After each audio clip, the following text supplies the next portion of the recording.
Touring engine L1V13.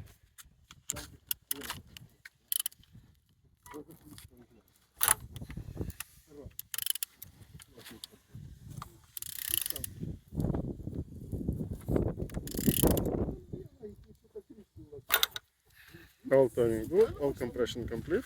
On the front, all looks good as you can see. I didn't see any damages here. This side, all looks like so. We have damaged plastic here. On the top, all looks good, no damage, no broken. All connectors and injectors looks good.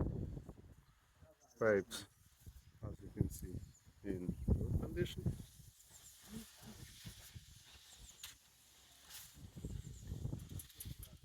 Here and on the back side all looks good, but we have damage starting,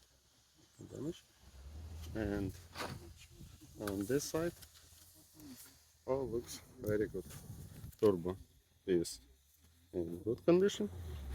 Underneath all looks like so. I didn't see any damages.